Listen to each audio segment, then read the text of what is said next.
Assalamualaikum warahmatullahi wabarakatuh. Perkenalkan, kami dari kelompok 1 multimedia pembelajaran. Sebelumnya yang saya hormati Bapak dosen pengampu Bapak Asep Mulyani MPD dan teman-teman rekan kelas yang saya cintai dan saya banggakan. Alhamdulillahirabbil alamin. Amma ba'du.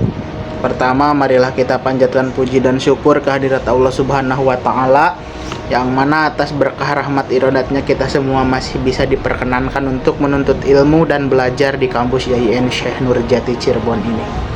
Oke, di sini kami akan sedikit membahas dari kelompok 1 tentang protista yang beranggotakan Hidayah Restu Firdaus, Sofiatul Hasanah, Elis Lisnawati, Aditya Triwitomo, Malika Alyasifa, Gina Nur Fitriani, Ramadanti, Indah Triayuni, Elja Yuleningsih Haditya, Farid Fadlur Rahman, dan Nur Latifatul Maula. Adapun tujuan pembelajaran kali ini mengenai protista ialah dengan pendekatan saintifik menggunakan model pembelajaran problem based learning dan discovery based learning. Peserta didik dapat mengelompokkan protista berdasarkan ciri-ciri umum kelas dan mengaitkan peranannya dalam kehidupan, dan menyajikan laporan hasil investigasi tentang berbagai peran protista dalam kehidupan sehingga peserta didik dapat membangun kesadaran akan kebesaran Tuhan Yang Maha Esa, menumbuhkan perilaku disiplin, jujur, aktif, responsif, santun, bertanggung jawab, dan dapat kerjasama. Mungkin selanjutnya terkait materi akan disampaikan oleh rekan-rekan saya. Kepadanya dipersilahkan. Protista merupakan kelompok organisme eukariotik yang tidak termasuk ke dalam kingdom tumbuhan, hewan, ataupun fungi. Organisme eukariotik merupakan organisme yang memiliki sel-sel dengan inti sel atau yang biasa kita sebut sebagai nukleus yang terbungkus oleh membran sel. Protista memiliki banyak ragam, termasuk alga uniseluler, protozoa, dan organisme bersel tunggal lainnya. Protista dapat ditemukan di berbagai lingkungan, baik di dalam air ataupun di terestrial atau di darat. Oke, yang selanjutnya adalah ciri umum dari protista, yang dimana terdiri dari 6 macam karakteristik. Pertama, bersifat eukariotik, yang artinya bahwa pada protista ini memiliki inti sel atau nukleus. Kemudian yang kedua, pada protista juga hanya memiliki satu sel saja, sehingga identik disebut sebagai uniseluler. Kemudian yang ketiga, proses respirasinya itu bersifat aerob atau respirasi yang membutuhkan oksigen. Kemudian yang keempat, sebagian besar protista ini hidupnya itu bebas, tapi ada juga yang bersimbiosis dengan organisme lain. Arti kata bersimbiosis yaitu bahwasanya protista ini sebagiannya itu membutuhkan nutrisi atau bantuan dari organisme lain, seperti halnya protista mirip fungi, yang dimana fungi akan mengambil nutrisi dari organisme yang mereka tumpangi, sehingga disebut sebagai parasit. Ciri yang kelima ini proses reproduksinya. Pada protista ini memiliki 2 macam proses reproduksi. Yang pertama, proses reproduksi seksual, dan yang kedua, proses reproduksi aseksual. Pada proses reproduksi seksual ini, protista menggunakan cara dengan mengkonjugasi atau menukar gen-gen antar 2 individu tersebut, yang kemudian setelah pertukaran tersebut akan dilanjutkan dengan cara proses aseksual. pada proses reproduksi asexual ini, protista akan melakukan pembelahan biner atau melakukan fragmentasi atau melakukan pembentukan spora yang biasa dilakukan oleh protista mirip jamur. Sehingga dengan adanya pembentukan atau penyebaran spora tersebut, maka organisme protista mirip jamur akan muncul atau akan timbulnya organisme-organisme baru. Kemudian ciri yang terakhir atau ciri yang keenam adalah habitat dari protista tersebut. Nah, pada hal ini, pada protista ini lebih dominan atau kebanyakannya itu hidup di perairan, yang dimana terdiri dari air tawar maupun air laut.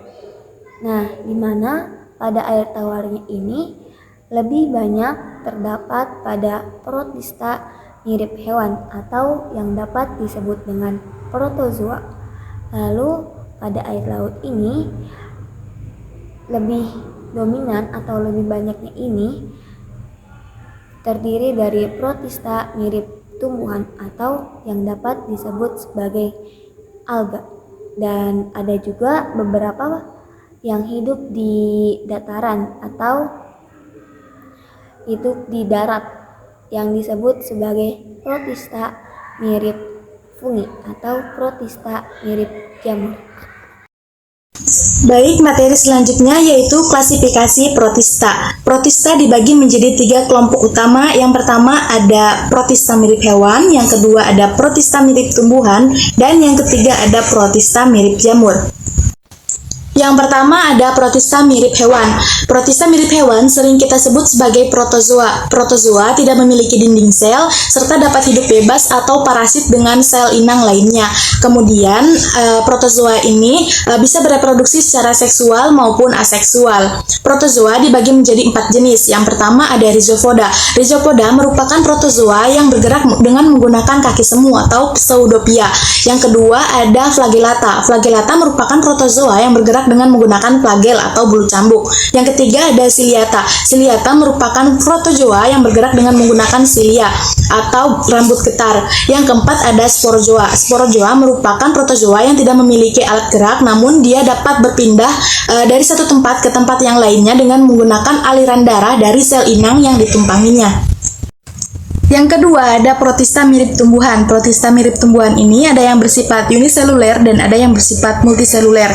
Protista mirip tumbuhan ini terbagi menjadi 7 jenis. Yang pertama ada Eugleophyta. Eugleophyta ini merupakan organisme uniseluler yang memiliki flagella vakuokontraktil. Kemudian yang kedua ada Chrysophyta. Chrysophyta merupakan protozoa mirip tumbuhan yang sering disebut juga sebagai alga coklat keemasan yang kebanyakan hidup di air tawar. Yang ketiga ada Basidiophyta. Basidiophyta ini memiliki komponen pigmen sama seperti Chrysophyta. Kemudian bisa hidup di air tawar maupun air laut. Yang keempat ada Pyrophyta. Pyrophyta ini merupakan protista mirip tumbuhan yang memiliki klorofil hijau yang ditutupi oleh pigmen berwarna merah. Pyrophyta ini umumnya hidup di air laut. Yang kelima ada Rhodophyta. Rhodophyta merupakan alga merah yang bentuknya mirip seperti tumbuhan yang memiliki batang yang bercabang-cabang. Rhodophyta ini bisa digunakan sebagai bahan pembuatan puding atau es krim. Kemudian yang keenam ada Phaeophyta. Phaeophyta ini merupakan alga coklat yang hanya memiliki pigmen xanthophyll. Yang ketujuh ada Chlorophyta. Chlorophyta sering kita sebut sebagai alga hijau. Chlorophyta ini dapat hidup sebagai plankton atau membentuk simbiosis dengan organisme lain. Kemudian yang ketiga ada protista mirip jamur. Protista mirip jamur ini bersifat eukariotik, tidak memiliki klorofil serta dapat menghasilkan spora. Protista mirip jamur ini ada 3 jenis. Yang pertama ada Myxomycota. Myxomycota sering disebut sebagai jamur lendir karena sifatnya seperti lendir, yaitu licin. Yang kedua ada Oomycota. Oomycota sering kita sebut sebagai jamur air serta dapat berperan di ekosistem sebagai dekomposer atau pengurai organisme lain. Yang ketiga ada Acrasiomycota. Nah, organisme ini sama seperti hampir mirip seperti Myxomycota. Habitatnya yaitu di tempat-tempat yang kotor dan di tumbuhan-tumbuhan yang sudah busuk. Pengertian selimut. Selimut atau jamur lendir adalah sekelompok protista yang berpenampilan mirip jamur namun berperilaku menyerupai amoeba. Myxomycota ini yang bisa dibilang adalah jamur lendir berasal dari kata myxo yang artinya lendir dan myxi yang artinya cendawan. Jamur lendir yang berasal dari filum Mycotozoa dibagi menjadi jamur lendir seluler dan jamur lendir sejati. Keduanya ditemukan di tanah lembab dan memakan bakteri kehidupan. Jamur lendir dapat tumbuh sebagai fase protoplasmik tanpa dinding sel, sering memangsa bakteri dan partikel makanan lain dengan fagositosis. Jamur lendir kadang dikelompokkan sebagai fungi karena memproduksi spora. Meskipun dinding selnya didominasi galaktosamin dibandingkan kitin, jamur lendir termasuk kelompok fungi tingkat rendah yang mempunyai kemampuan bergerak motor.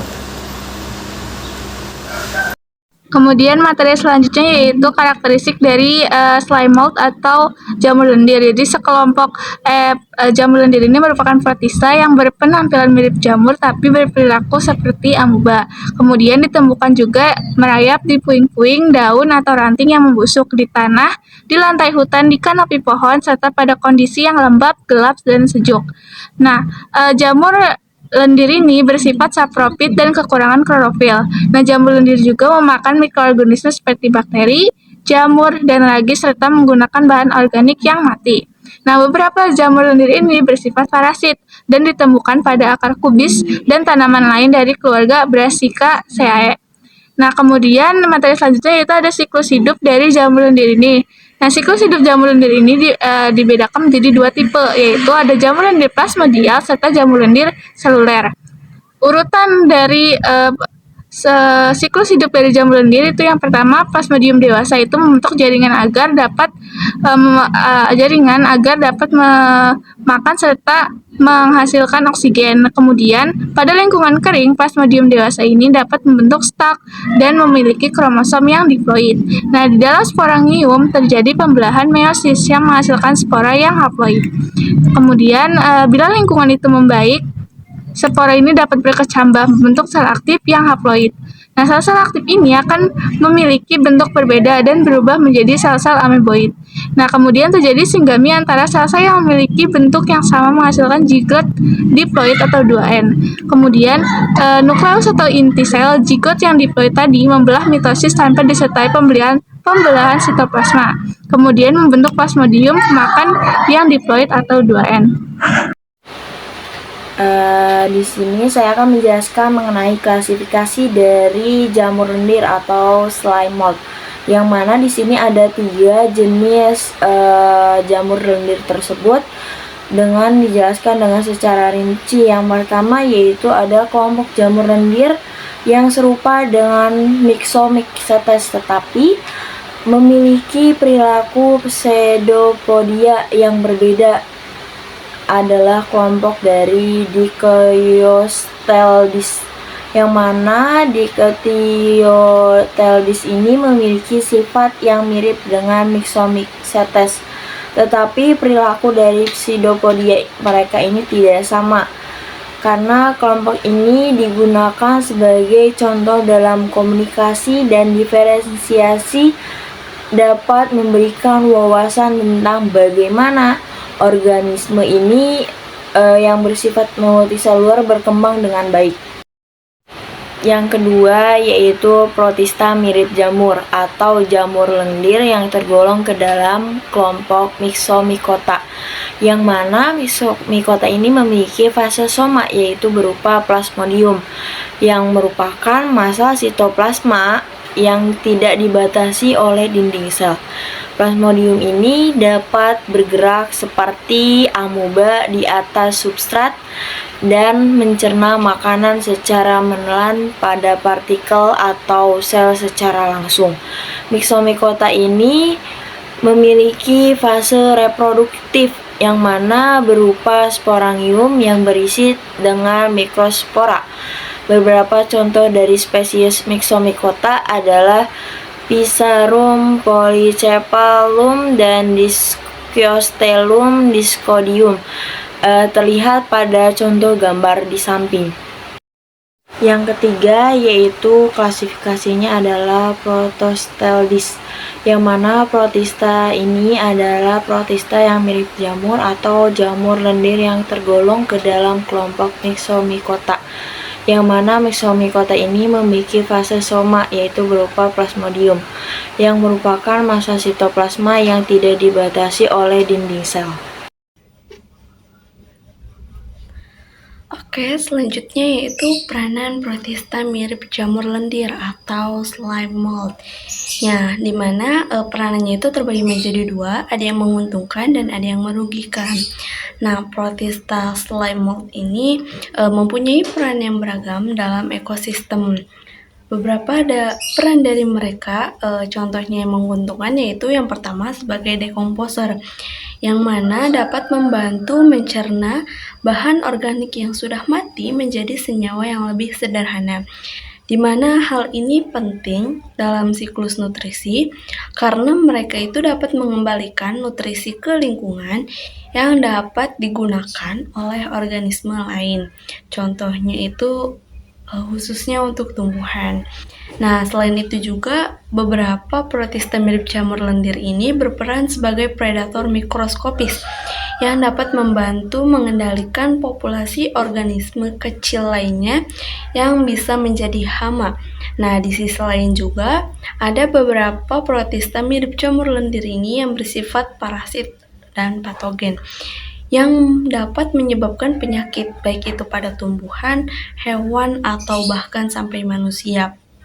Nah, contohnya itu pada Phytophthora inventans yang dapat menyebabkan penyakit hawar daun pada kentang dan tomat. Nah, contoh protista mirip jamur lendir yang merugikan itu contohnya pada bidang pertanian. Ada juga protista mirip jamur lendir yang dapat menyebabkan penyakit pada hewan dan manusia itu contohnya parasit yang dapat menyebabkan infeksi khususnya pada kulit maupun organ bagian dalam. Nah, selanjutnya ada peranan protista mirip jamur lendir yang ada pada kehidupan manusia, di mana mempunyai beberapa peran penting dalam kehidupan manusia. Salah satunya yaitu dalam bidang industri makanan. Nah, di mana protista ini digunakan sebagai contohnya itu dalam ragi. Ragi ini digunakan dalam proses fermentasi untuk menghasilkan makanan, contohnya pada roti, keju, bir, maupun saus kedelai. Nah, fermentasi yang dilakukan oleh protista mirip jamur ini dapat memberikan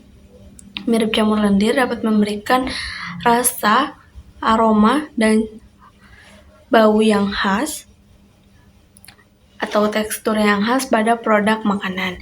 Nah, selain itu juga protista mirip jamur lendir atau slime mold juga dapat digunakan sebagai objek penelitian dalam bidang ilmu biologi maupun ilmu farmasi, di mana mereka ini dapat digunakan sebagai bahan untuk memahami evolusi serta sifat-sifat biologis yang ada. Nah, beberapa protista mirip jamur lendir juga mempunyai potensi sebagai sumber senyawa bioaktif yang dapat digunakan dalam mengembangkan obat-obatan yang baru yang digunakan untuk mengatasi atau mencegah adanya penyakit atau infeksi. Baik anak-anak, kalian sudah paham kan apa yang telah Ibu sampaikan? Nah, sekarang kita akan praktikum untuk melihat bagaimana sih bentuk protista yang asli dan ditemukannya itu protista ada di mana. Nah, mari kita praktikum. Apakah kalian tahu di manakah protista dapat ditemukan? Ternyata protista ini dapat ditemukan di sekitar kita. Oleh karena itu, kita akan membuat medianya terlebih dahulu. Yang pertama, protista ini dapat ditemukan di air rendaman jerami. Jadi, kita akan membuat air rendaman jerami terlebih dahulu.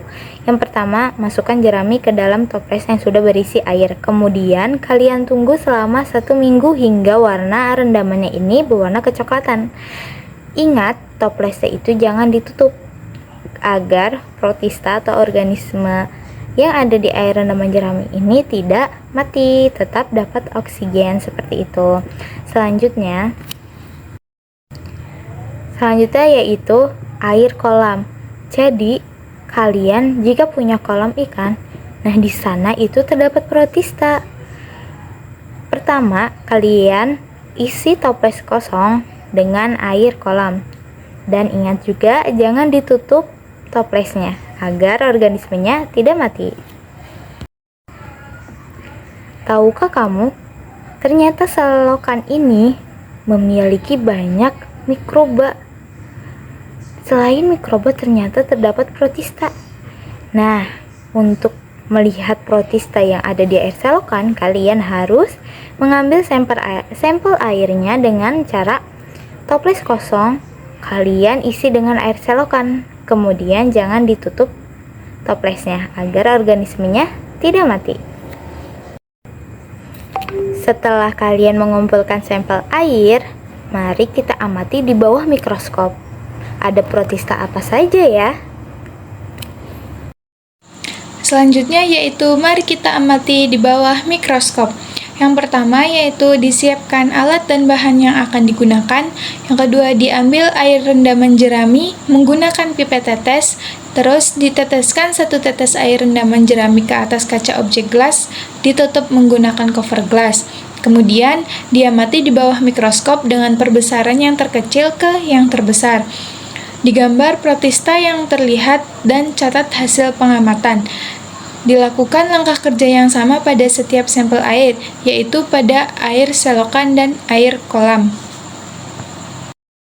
Setelah diamati di bawah mikroskop, protista yang terlihat yaitu menyerupai hewan dengan nama Parasium sp.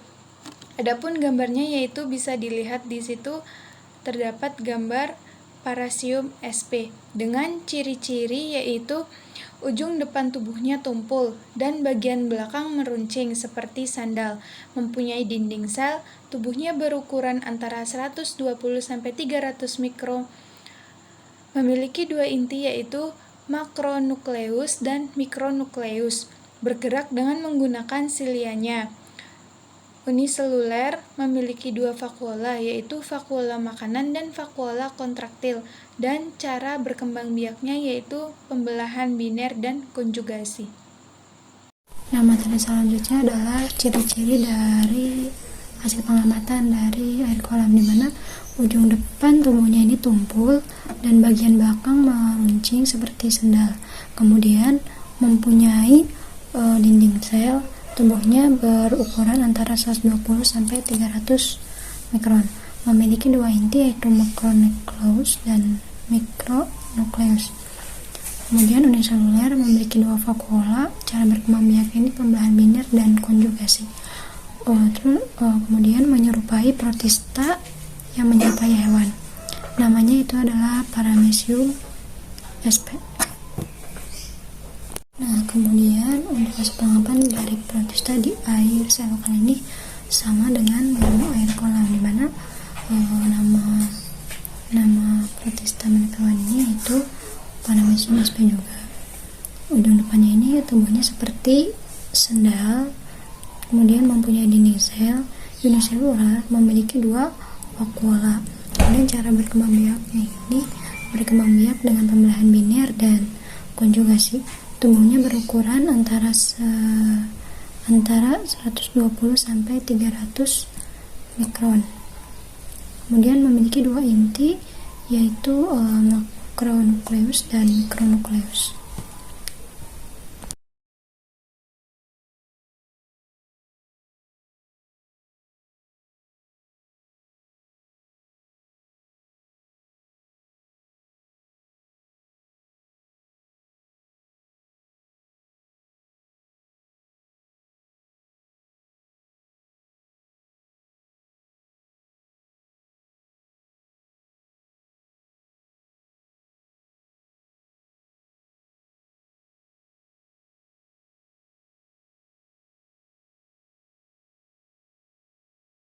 Baik, terima kasih. Akan saya lanjutkan mengenai soal pilihan ganda dan esai mengenai soal protista. Yang pertama, berikut ini yang termasuk ciri-ciri protista, yaitu ada yang bisa menjawab? Ya, betul sekali. Untuk ciri-cirinya salah satunya itu eukariotik. Oke, untuk nomor kedua, berikut ini yang tidak termasuk dalam protista yaitu apa? Ada yang bisa? Di sini ada ganggang biru, omikot, dan amuba. Ada yang bisa jawab? Betul. Oke, betul sekali amuba. Selanjutnya ada yang bisa menjawab? Oke. Apa? Silia berfungsi apa untuk bergerak? Betul. Ada yang bisa lagi nomor 4? Iya, betul. Untuk struktur tubuh paramecium yaitu sitofaring. Nah, untuk nomor 5 boleh. Nah, berdasarkan pembahasan yang telah tadi sama-sama kita bahas, bahwasanya dapat disimpulkan bahwa protista itu merupakan kingdom yang terdiri atas organisme uniseluler dan mempunyai koloni serta multiseluler yang sederhana dan belum terdiferensiasi menjadi jaringan. Protista ini terbagi menjadi 3 kelompok utama, yaitu protista mirip hewan, protista mirip tumbuhan, dan protista mirip jamur. Protista ini dapat ditemukan di mana saja sih? Ternyata protista ini dapat ditemukan di sekitar kita, yang dimana seperti pada air selokan, pada air kolam, dan air rendaman jerami. Mungkin itu saja yang dapat kelompok kami sampaikan. Kurang dan kurangnya mohon maaf. Allahul muwaffiq ila aqwamit thoriq. Wassalamualaikum warahmatullahi wabarakatuh.